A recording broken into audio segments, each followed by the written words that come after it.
Por lo cual, no pudiendo soportarlo más, acordamos quedarnos solo en Atenas. Y enviamos a Timoteo, nuestro hermano, servidor de Dios y colaborador nuestro en el Evangelio de Cristo, para confirmaros y exhortaros respecto a vuestra fe, a fin de que nadie se inquiete por estas tribulaciones, porque vosotros mismos sabéis que para esto estamos puestos. Porque también estando con vosotros, os predecíamos que íbamos a pasar tribulaciones, como ha acontecido y sabéis. Por lo cual también yo, no pudiendo soportar más, envié para informarme de vuestra fe, no sea que os hubiese tentado el tentador y que nuestro trabajo resultase en vano. Analizando estos versículos, hermanos, creo que hay algo que todos nosotros hemos experimentado en algún momento determinado de nuestras vidas. ¿Qué cosa hemos experimentado? La preocupación profunda por alguien que amamos. ¿Alguna vez usted se ha preocupado por alguien a quien usted ama? ¿Alguna vez se le ha ido el sueño pensando en cómo estará la persona por la cual usted se preocupa y ama? Yo creo que todos hemos pasado por un momento determinado en esa situación.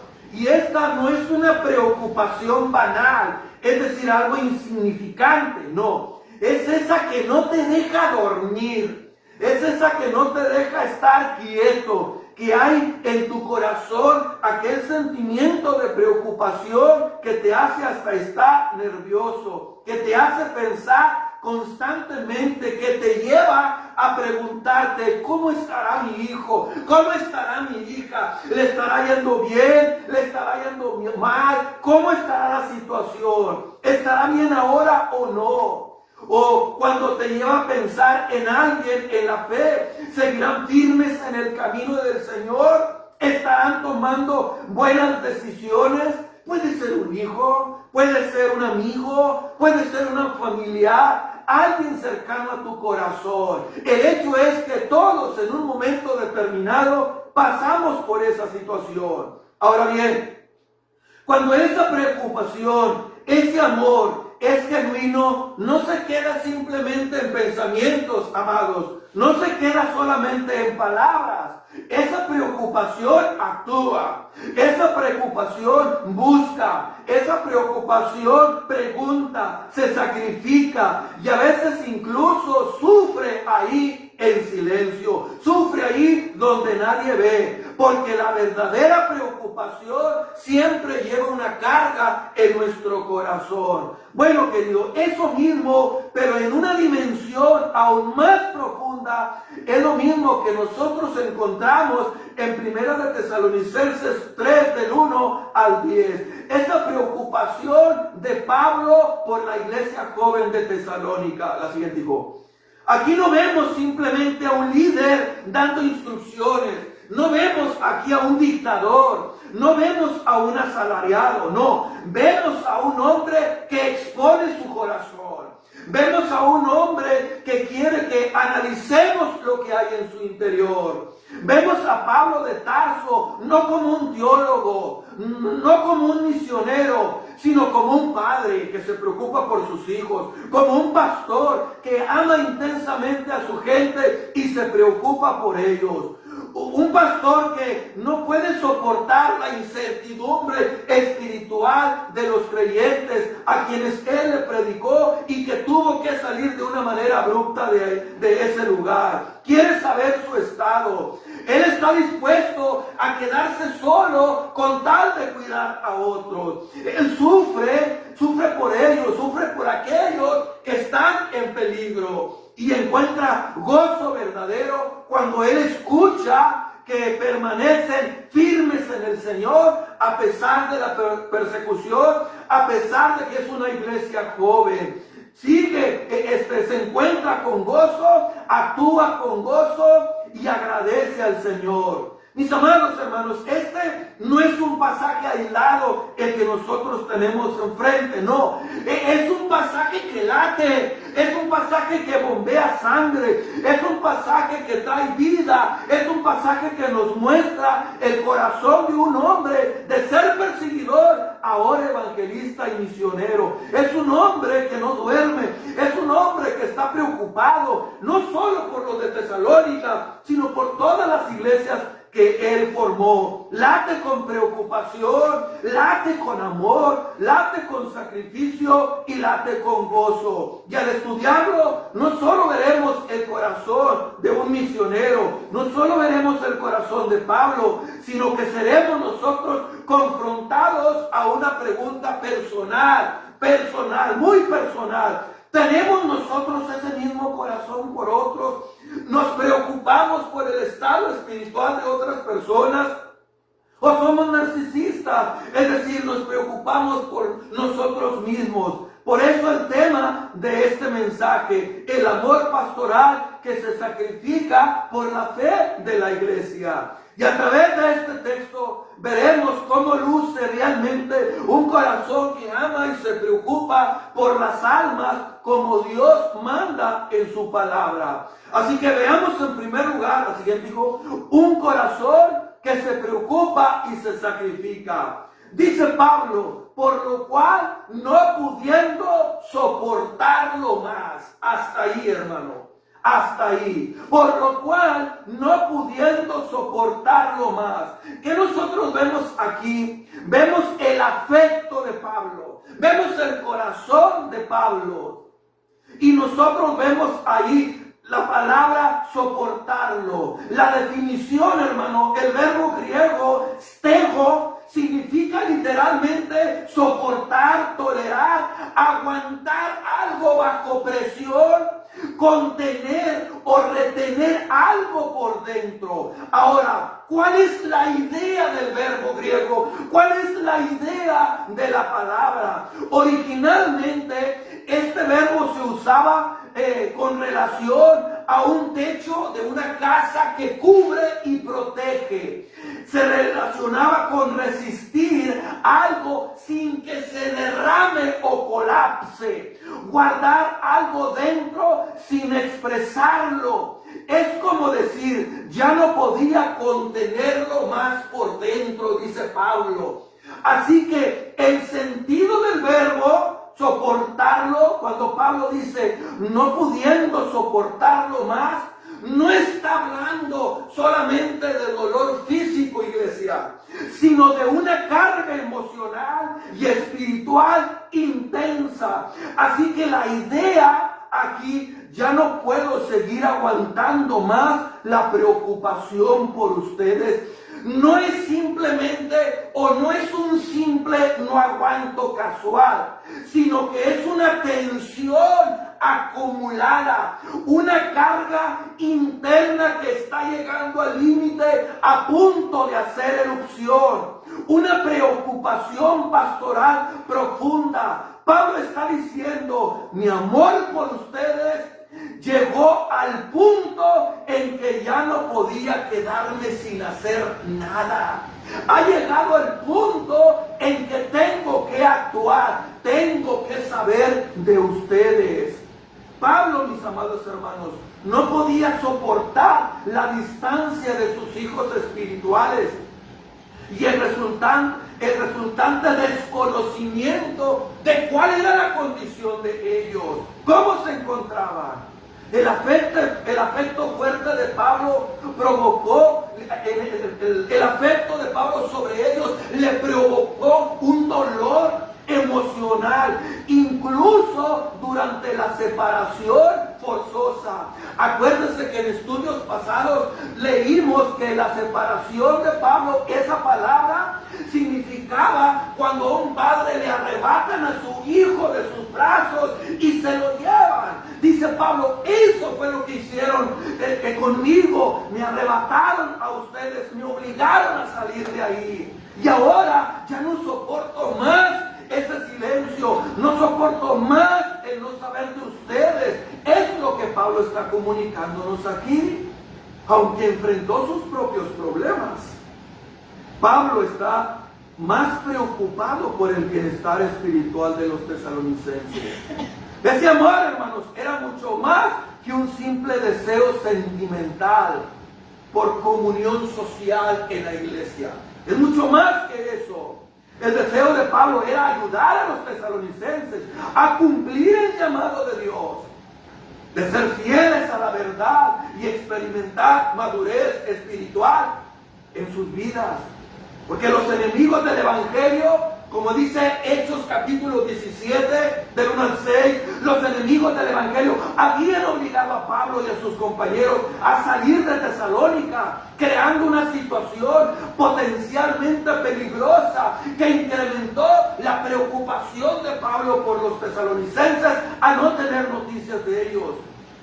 Un hombre con un corazón pastoral, fiel y verdadero, no se preocupa tanto por su éxito, no se preocupa tanto por su reputación, tampoco está preocupado por sus propios problemas, más bien se preocupa profundamente por la preocupación espiritual de su pueblo, por lo cual sufre cuando ellos sufren y se alegra con un afecto inagotable. Hoy muchos hermanos de nosotros podemos conocer a otros creyentes. Muchos los conocemos. Convivir con ellos, incluso verlos cada semana, pero sin llegar a ese nivel de afecto como el que Pablo nos muestra. Sabemos que alguien está débil, pero lo dejamos pasar. Notamos que alguien se está alejando, pero no actuamos. Percibimos luchas en otros, pero no nos involucramos. ¿Por qué? Porque muchas veces sí nos importa, pero no lo suficiente para que nos incomode actuar. Porque el afecto verdadero que viene de Dios rompe con la comodidad, iglesia. Porque un corazón que se preocupa y ama de verdad no puede permanecer tranquilo cuando ve a otros en peligro espiritual. Va, aconseja, se preocupa. Si no quiere hacer caso, bueno, sigue orando por ellos. Sigue orando por ellos. Por eso la pregunta es muy personal. ¿Hay alguien en tu vida espiritual por quien sientes esta carga? ¿O tu corazón ya se ha acostumbrado a ver que otros caen y no reaccionar? Pero cuando la preocupación es genuina, no es indiferente, no es pasiva, no es cómodo, es una preocupación que inquieta, que pasa, hermano, que mueve. Llamas, mandas un mensaje, estás orando, intercediendo a Dios por ellos. Este texto nos llama a examinarnos, a examinar nuestro cristianismo, querido. Este texto nos llama a examinar si nuestro cristianismo es correcto o si realmente ama profundamente a la persona, se preocupa por ello. La verdadera preocupación cristiana se evidencia cuando ya no puedes quedarte tranquilo viendo que otros están lejos de Dios. Así que esta primera parte de Primero de Tesalonicenses nos llama a salir de una fe individualista, una fe cómoda, para vivir una fe donde el corazón se conecta, se preocupa, se entrega y ora al Señor por otros. Y es un llamado, querido, tanto a líderes como a la iglesia. A los líderes no es solo predicar, hermano. Es preocupación. Es preocupación. Amar profundamente a las personas. Llevarlas ante el trono de Dios. A la iglesia no solo es el corazón del pastor. Es el modelo de cómo debemos amarnos como iglesia unos a otros. No es carga solamente del pastor. Es carga de todos. Porque al final somos una familia. Somos una familia. Así que Pablo tenía un gran afecto. ¿Y sabe lo que produce el afecto, hermano? Cuando es sincero, produce sacrificio. Así es. Y si acordamos quedarnos solos en Atenas, es interesante lo que Pablo dice aquí. Y enviamos a Timoteo, nuestro hermano, servidor de Dios y colaborador nuestro en el Evangelio de Cristo. El efecto grande siempre lleva al sacrificio. El compromiso desinteresado por satisfacer las necesidades de los demás es la medida del cariño verdadero por los demás. Pablo fue esa clase de ejemplo, fue ejemplo de esa realidad, cuando dijo que consideró mejor quedarse solo en Atenas y enviar a Timoteo de vuelta a Tesalónica. Ahora, lo interesante de notar, hermanos, que Pablo está utilizando el plural aquí. Acordamos, ¿quiénes? En realidad, hermano, el contexto deja claro que Pablo se dirige a sí mismo. ¿Se fija que no exalta el yo? No, yo me quedé solo, yo me quedé allá, yo hice esto. No. El contexto a Pablo se refiere al mismo, mas sin embargo dice, acordamos quedarnos. La sencillez de este hombre. Acordamos quedarnos. Pero la realidad es que el contexto se refería a algo, a sí mismo. Mire, hermano, los cristianos de Berea, según Hechos capítulo 17, versículo 14 y 15, los cristianos de Berea enviaron a Pablo a Atenas, ¿sí?, temiendo por su vida y por una interrupción total de la obra que se realizaba ahí. Mejor prefirieron enviarlo. Pero Silas y Timoteo se quedaron ahí, porque Pablo quería que se quedaran para enseñar, que se quedaran para cuidar a los cristianos en Berea. El hecho de que Silas y Timoteo se quedaran muestra, hermanos, muestra una vez más que Pablo tenía pasión por plantar iglesias, no solo por lograr conversiones, no solo de tener una estadística, no. Pablo se preocupaba por plantar iglesias. También mostró que Pablo no creía que él solo podía enseñar. Se creía que él no era autosuficiente para fortalecer a los demás hermanos.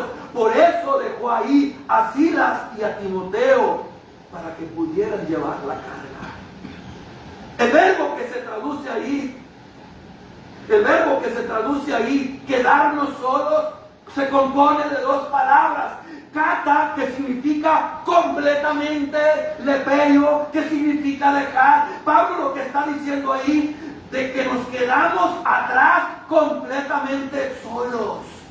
Quedarse sin apoyo ni compañía, quedarse sin alguien que imparta lo necesario. Eso es lo que Pablo está comunicando ahí. Yo me quedé completamente atrás solo, yo me quedé sin apoyo, yo me quedé sin lo necesario por amor a los tesalonicenses.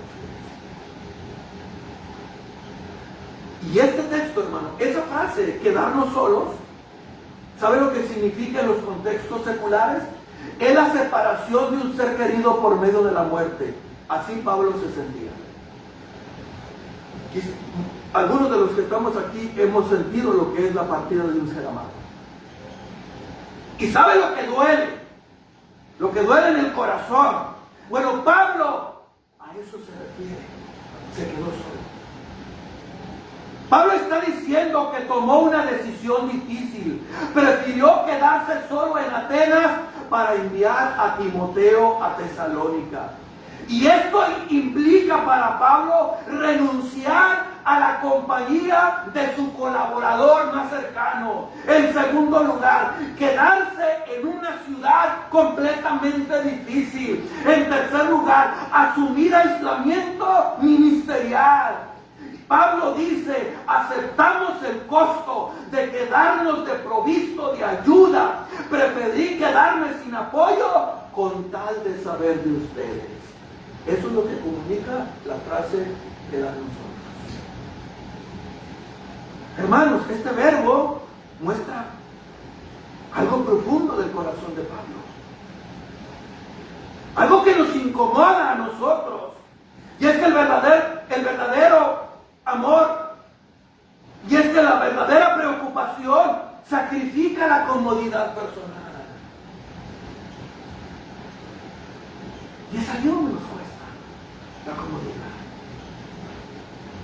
Sacrifica la comodidad personal. El liderazgo espiritual renuncia a sí mismo por el bien de otros. Hay momentos donde servir a otros implica quedarse solo para que otros estén bien. Y es ahí, hermano. Vivimos en una época donde cada quien quiere agua para su molino. Y eso es triste. Cada iglesia quiere agua para su molino. Cada ministro quiere agua para su molino.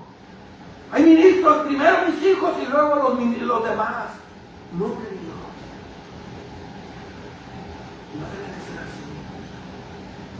La manera cálida y alentadora en que Pablo se dirige a Timoteo refleja la profunda cercanía y confianza que existía entre él y este discípulo joven. Primero, Pablo lo llama hermano. Algo cierto para Timoteo como creyente por la gracia de Dios, era su hermano en Cristo. Pero segundo, Pablo se refiere a Timoteo como servidor de Dios y colaborador. Y aquí hay mucha tela de donde cortar. Porque la palabra servidor es donde tenemos la palabra diácono. Y la palabra diácono significa uno que ministra, alguien que sirve a la mesa. Y originalmente la palabra diáconos se usaba para servir las mesas, un asistente activo, no pasivo, uno que ejecuta una tarea por encargo, como en el caso de Timoteo. No enfatiza posición, no enfatiza función, algo de renombre, sino que habla de servir. Servir. Timoteo no es presentado como un líder imponente o importante, un doctor, no. Pablo presenta a Timoteo como alguien al servicio directo de Dios. Porque dice Pablo, colaborador nuestro. Y aquí esta palabra colaborador es donde tenemos la palabra sinergia, cuando junta dos elementos para producir una cosa. Como el cloro y el yodo, que si no mal recuerdo produce la sal, junta dos cosas para producir algo. Eso es lo que significa colaborador, sinergia. Así que Timoteo era un obrero, compañero de trabajo. Y literalmente esa palabra significa uno que trabaja junto al otro. Junto al otro. Y lo que Pablo quiere comunicarnos aquí es alguien que comparte la carga, un compañero en la misión, no inferior, sino un practicante activo, un siervo que pertenece a Dios y un compañero que trabaja con nosotros en la obra. Eso es lo que está diciendo Pablo. Timoteo, colaborador con Dios, porque él como Pablo proclamaban fielmente el Evangelio de Cristo. La descripción que Pablo hace de Timoteo enfatiza cuán precioso era este joven para él. Y tal descripción también reveló a los tesalonicenses el amor de Pablo al enviar a Timoteo. Para él era un sacrificio, porque eres un hijo. Y puedo creer que lo quería como un hijo literal, no tan solo como espiritual. Él se quedó en Tesalónica. Pablo Timoteo, un joven, tenía un problema estomacal, mas sin embargo Pablo lo envía en medio de esa situación, en medio de esa cultura totalmente pagana, en medio de todo ese antagonismo. Ahí envía a este joven. Así que estaban preocupados por Matías Robles. Oh, hermanos, el amor y la preocupación verdadera siempre implica renunciar a algo. Y qué difícil es. Qué difícil es. Y más cuando estamos educados, y más cuando estamos preocupados por el bienestar personal. El amor y la preocupación verdadera siempre implica sacrificio. Sacrificar algo. Pablo no eligió lo más cómodo, eligió lo más necesario para otros. Y aquí es donde este texto a nosotros nos confronta, y nos confronta con fuerza. Hoy vivimos en una cultura, y muchas veces también en la iglesia, donde queremos amar, pero sin que nos cueste. Sin que nos cueste. Queremos amar sin que nos cueste. Queremos preocuparnos, pero sin interrumpir nuestra agenda. Queremos ayudar, pero sin ser incomodados. Queremos servir, pero sin sacrificar tiempo, energía o recursos. Pero el afecto genuino, hermano, no. El afecto genuino no funciona de esa manera. Si tu amor no te cuesta nada, probablemente no es el amor que nosotros vemos en 1 de Tesalonicenses capítulo 3. Pablo nos enseña que amar y preocuparte por las personas implica dar tiempo, aunque a veces estemos cansados, aunque a veces estemos enfermos. Invertir en otros cuando preferirías descansar. Y a veces te van a malinterpretar, a veces no te van a entender, aunque estés enfermo, aunque estés cansado, no te van a comprender. Es difícil, hermanos. El sacrificio es la evidencia visible del afecto invisible. Por eso, preguntémonos, ¿qué estamos dispuestos a sacrificar por el crecimiento espiritual de otros? Porque el problema, hermano, no es que no amemos, no es que no nos preocupemos. El problema es que muchas veces amamos y nos preocupamos, pero sin querer pagar el precio. El afecto que no se traduce en sacrificio, pues no es amor pastoral. Eso es la buena intención. Es por eso que a veces los ministros somos atacados y censurados, y a veces con mucha razón. A veces con mucha razón. Porque nomás queremos algo para nuestro molino. Somos buenos para exigir ofrendas, décimas, pero cuando se trata de dar, cuando aquel hermano necesita, oye, dale, cómprale esto, cómprale una despensa, cómprale aquello. Qué difícil. Qué difícil, hermano. Pero bendito sea Dios. Por eso me gusta la predicación expositiva. Porque ahí no se le añade nada. Solamente uno analiza lo que Pablo quiere decir. Y lo está diciendo. En su contexto, hermano, y en su idioma original. Así que del afecto nace el sacrificio. Y del sacrificio nace la compasión. ¿Se fija que es una escalera? La siguiente, hijo. Nace la compasión para confirmaros y exhortaros respecto a vuestra fe, a fin de que nadie se inquiete por estas tribulaciones. Porque vosotros mismos sabéis que para esto estamos puestos. Porque también, estando con vosotros, os predecíamos que íbamos a pasar por tribulación, como ha acontecido. Y sabéis, dice Pablo, sabéis. Así que la compasión ha sido del amor, y la preocupación motivó a Pablo a enviar a Timoteo de regreso a Tesalónica para confirmarlos y exhortarlos en su fe. Así que los tesalonicenses eran jóvenes como iglesia en la fe. Los tesalonicenses aún eran jóvenes en su fe, que se estaba poniendo a prueba a través de la persecución, a través de la aflicción, y necesitaban urgentemente ser guiados hacia la madurez espiritual. Primero, la labor de Timoteo era, antes que nada, confirmarlos en la fe. ¿Qué significa la palabra confirmar, hermano? Ahí la palabra que se traduce por confirmar, en su original significa apoyar, fortalecer para que no te muevas. Y en su contexto, en su idioma, en su contexto, habla acerca de apuntalar una casa, una techumbre para que no se te caiga.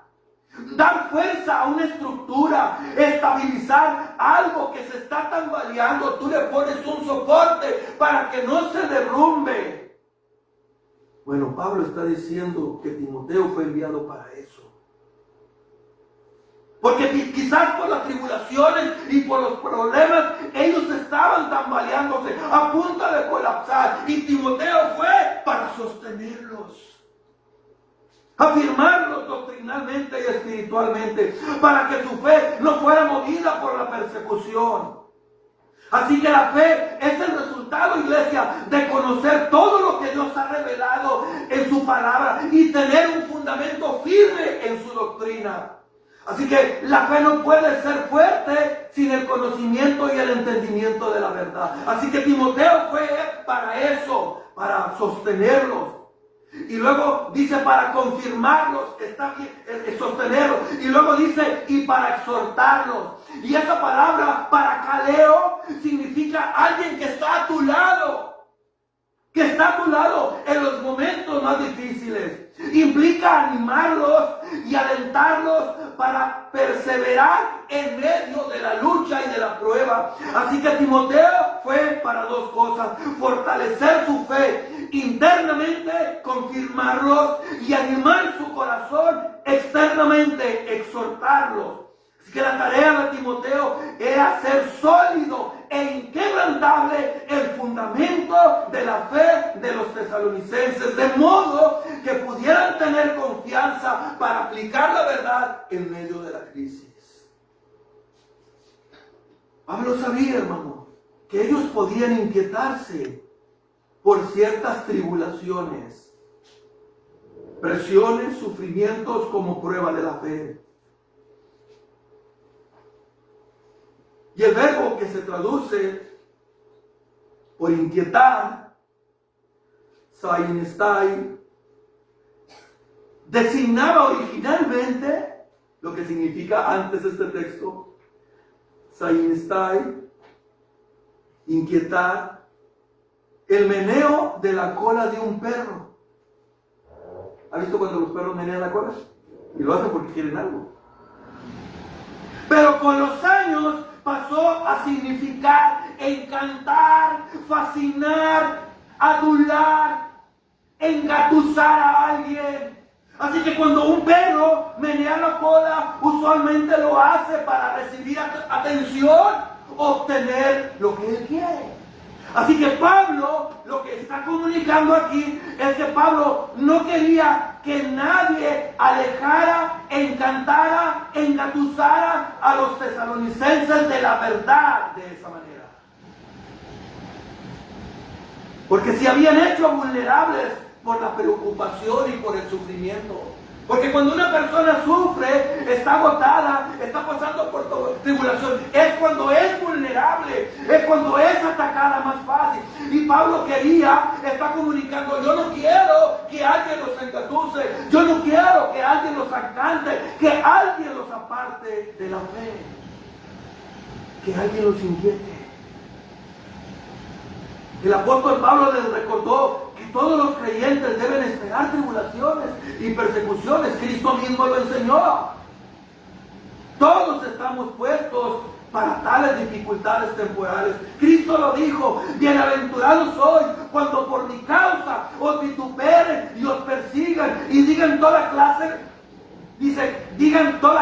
de mal contra vosotros, mintiendo. Gozaos y alegraos, porque vuestro galardón es grande en los cielos, porque así persiguieron a los profetas que fueron antes de vosotros.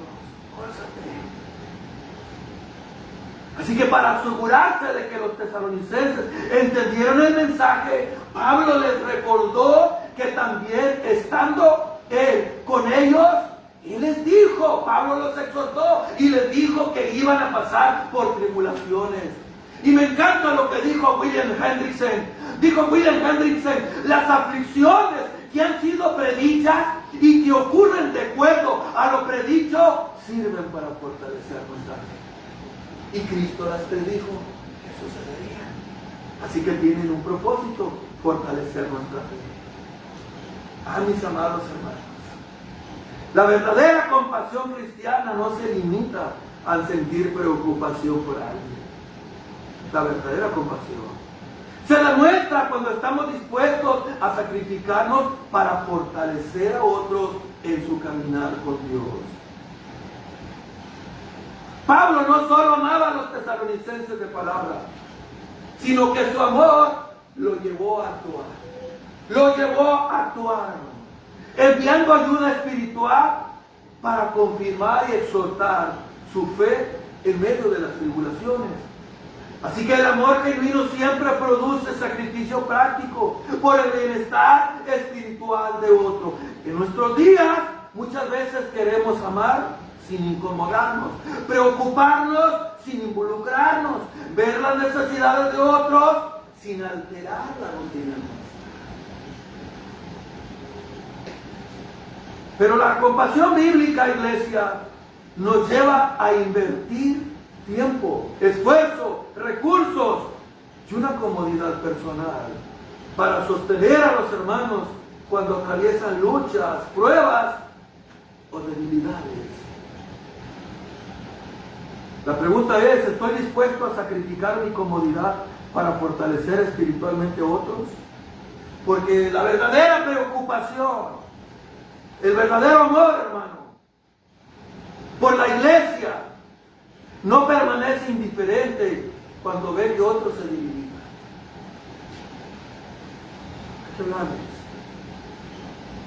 Sino que hace todo lo posible por animarlo, exhortarlo y ayudarlo a permanecer firmes en la fe. Y nos duele, hermano, cuando se alejan. Nos duele cuando se apartan. Nos duele, pero hay algo que nosotros no podemos hacer nada. Porque sabemos cuál va a ser el resultado y el final. Lo único que podemos hacer es encomendarnos a Dios, interceder por ellos. Así que la protección nace de la compasión. La siguiente minuto. Por lo cual también yo, no pudiendo soportar más, dice Pablo, ya no pude, envié para informarme de vuestra fe. No sea que os hubiese tentado el tentador y que nuestro trabajo resultara en vano. El apóstol revela otra actitud de su corazón pastoral. ¿Cuál es la actitud? La protección. Ya nos habló de afecto, ya nos habló de compasión, ya nos habló de preocupación. Ahora nos habla de protección. El apóstol Pablo revela otra actitud, su protección hacia los suyos. Por lo cual Pablo, no pudiendo soportar más, él envía a Timoteo para informar cómo están ellos en la fe. Quiero saber su situación. Y cuando envió a Timoteo, el apóstol Pablo no sabía en realidad de la fe de los tesalonicenses, no sabía su situación, no sabía cómo estaba. Había soportado la tormenta de las pruebas. Si ellos habían soportado las pruebas, las tribulaciones, las dificultades, la preocupación, las persecuciones, Pablo no sabía nada. Así que la preocupación constante de Pablo por la iglesia, bajo su cuidado, expresa su advertencia, hermano. También a los ancianos de Éfeso. Escuchen lo que dice Hechos 20, 29 y 30 cuando se despide. Por lo cual no sé que después de mi partida entrarán en medio de ustedes lobos rapaces que no perdonarán al rebaño. Y luego dice Pablo algo más inquietante: y de en medio de ustedes y de vosotros mismos se levantarán hombres que hablen cosas perversas para arrastrar así a los discípulos. Y ahí se levanta la preocupación de Pablo. El temor de Pablo era que el tentador, es decir, Satanás, los pudiera haber tentado con éxito para que rechazaran el evangelio de la verdad. Mire, hermano, el diablo usa muchas estrategias, pero le voy a dar 3 básicas. Las estrategias que usa Satanás para apartar a las personas de la fe. Primero, hermano, su primer asalto es evitar que las personas crean. Es lo que dice segunda de Corintios 4:4. El Dios de este siglo cegó el entendimiento de los incrédulos para que no les resplandezca la luz del evangelio de la gloria de Cristo, la cual es la imagen de Dios. Es lo que hace Satanás, ciega el entendimiento de las personas. Y eso funciona, hermano. Y eso no funciona. Y si eso no funciona, es decir, si eso no da resultado, el cegar el entendimiento, El siguiente asalto es destruir el interés inicial de alguien en el Evangelio. Si una persona está empezando a ir a la iglesia, se interesa en las cosas de Dios, lo ve interesado, y tiene una semana, 2 semanas, el segundo intento de Satanás será tocarlo, bombardearlo, golpearlo, para que pierda el interés del Evangelio y ya no vaya. Dice Mateo capítulo 13, versículo 20, hablando de la parábola del sembrador. Y el que fue sembrado en pedregales, este es el que oye la palabra y al momento la recibe con gozo, pero no tiene raíz en sí mismo, sino que es de corta duración, pues al venir la aflicción o la persecución por causa de la palabra luego tropieza. Por último, si no puede detener la aceptación del Evangelio, Satanás se esfuerza por debilitar la fe de quienes creen. Debilitar la fe. Por eso Pablo dijo en el capítulo 11, verso 3 de 2 de Corintios, pero temo que como la serpiente con su astucia engañó a Eva, vuestros sentidos sean de alguna manera extraviados de la sincera fidelidad de Cristo. Esas son las maneras que Satanás utiliza. Si Satanás había tenido éxito en su asalto con los tesalonicenses, Pablo sabía que su trabajo en medio de ellos había sido en vano, eiskenón, que significa vacío, nulo, inútil, para nada. Esta no fue la última vez que Pablo exhortó ante los sufrimientos. Él le dijo a una iglesia pobre materialmente, una iglesia que nadaba en el paganismo, una iglesia que tenía problemas con los judaizantes, una iglesia que tenía problemas internos, los filipenses. Les dijo para que seáis irreprensables y sencillos, hijos de Dios, en medio de una generación maligna y perversa, en medio de la cual resplandecéis como luminares en el mundo, asíos de la palabra de vida, para que en el día de Cristo yo pueda gloriarme de que no he corrido en vano, ni en vano he trabajado. De igual manera, Pablo está preocupado por la fe de los tesalonicenses. Quería saber si era real y no superficial. ¿Cómo está? El corazón pastoral, hermano, nunca va a ser indiferente. Se inquieta cuando las almas están en peligro. Un verdadero pastor no descansa cuando sabe cómo está la fe de su pueblo. ¿Cómo está la fe de nuestros hermanos? Se duele, como lo que pasó allá en Nigeria con todos esos hermanos y pastores ahora en Cuaresma. Más de 26 hermanos fueron martirizados. Uno le duele cuando la iglesia de Cristo, nuestros hermanos sufren. La verdadera compasión cristiana no solo siente dolor por otros, sino que procura proteger activamente su bienestar espiritual. Quien verdaderamente se preocupa por otros espiritualmente, no vamos a ser indiferentes cuando vea el peligro alrededor de sus almas. Porque vela, les advierte cuando hay peligro, los exhorta, y eso lo hace por amor, no por interés, hermano. Es por amor, porque le duele. Ten cuidado de lo que estás haciendo. Ten cuidado del camino que llevas. Ten cuidado de esas amistades. Ten cuidado con quién te relacionas. Ten cuidado, porque sabe que hay peligro. Debemos preguntarnos, ¿nos preocupamos solamente por el bienestar físico y emocional de quienes amamos? ¿O también velamos por su condición espiritual? Porque amar bíblicamente, querido, no es solo acompañar en los buenos momentos, sino también invertir con compasión cuando vemos que alguien está en peligro espiritual. Aquí les exhortamos, iglesia, de los peligros. Aquí les decimos, la iglesia necesita creyentes que no sean espectadores pasivos, sino guardianes espirituales unos de los otros, porque somos un cuerpo y Cristo es la cabeza. Yo soy parte de esta iglesia, soy parte del cuerpo. Personas cuyo amor sea tan profundo que no puedan quedarse quietos mientras Otros se van o están siendo atacados. Orar. Termino, hermanos, lo siento.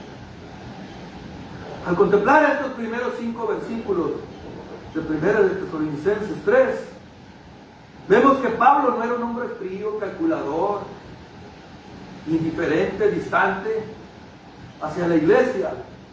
Era un pastor cuyo corazón estaba profundamente ligado al bienestar espiritual de aquellos a quienes ministraba. No había antagonismo, no había ahí el querer ocupar los primeros puestos, no había orgullo, no, sino había preocupación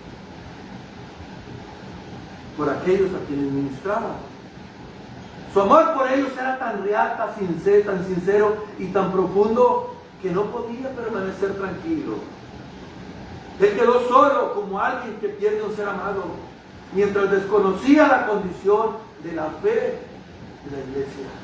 Su preocupación lo llevó al sacrificio, su compasión lo llevó a actuar y su amor lo impulsó a procurar la protección espiritual de aquellos creyentes. ¿Se fija la escalerita? La siguiente. Este pasaje nos recuerda, hermano, que la verdadera preocupación y amor espiritual nunca son pasivos. Quien ama y se preocupa de verdad no permanece indiferente ante la debilidad de otros. No ignora el peligro espiritual de sus hermanos. Ni se conforma a mirar de lejos mientras alguien lucha en su fe. Uno habla, uno exhorta. Si la persona no entiende, uno sigue pidiéndole a Dios. Y a veces a uno le duele el desenlace final de la persona, en qué terminó esa vida, en qué terminó ese matrimonio, en qué terminaron sus hijos. Uno se duele. El amor involucra, se sacrifica, exhorta, anima. Y se preocupa el bienestar espiritual de otros, aun cuando eso implique incomodidad personal. Y en lo personal eso a mí me confronta. Me confronta, hermano, porque sé que me ha faltado. A veces le digo al Señor, quisiera más, Señor. Me confronta, hermano. Y a veces me siento lejos. Nos falta más. Por eso debemos examinarnos delante del Señor y preguntarnos, ¿tenemos nosotros mismos ese corazón que Pablo tenía? ¿Nos duele ver a otros que se debilitan o los gozamos? ¡Qué bueno! ¿Nos preocupamos de la fe de otros hermanos? ¿Estamos dispuestos a sacrificarnos para fortalecer a quienes atraviesen luchas espirituales? Porque una iglesia saludable no se edifica con creyentes indiferentes, sino con hombres y mujeres que aman lo suficiente como para involucrarse en la vida espiritual de otros. Eso es una iglesia saludable. Y sobre todo, este texto nos recuerda que todo verdadero ministerio, toda verdadera piedad y todo verdadero amor cristiano siempre van a tener una marca distintiva. ¿Cuál es esa marca? Un corazón que se preocupa y se sacrifica por la fe del pueblo de Dios. Un corazón, hermano, que se preocupa y se sacrifica por el pueblo de Dios. Que Dios nos ayude, iglesia, a ser una iglesia que se preocupa. Un mensaje. A veces le digo a mi esposa, háblale a la hermana, amigo, porque a veces como que entre mujeres se entienden más. O tienen más confianza de revelar cosas que a un hombre. Háblale. Estamos orando. Estamos pendientes. Háblale. O fulano está pasando por esto. Hay que orar. Porque somos un cuerpo, hermano en Cristo. Somos un cuerpo en Cristo. Y debemos apoyarnos. Debemos amarnos. ¿Cómo entraban los cristianos al Coliseo Romano? Cantando al Señor. Cantando. Que Dios nos ayude, hermanos, a ser la iglesia que Dios quiere en esta localidad. Póngase de pie.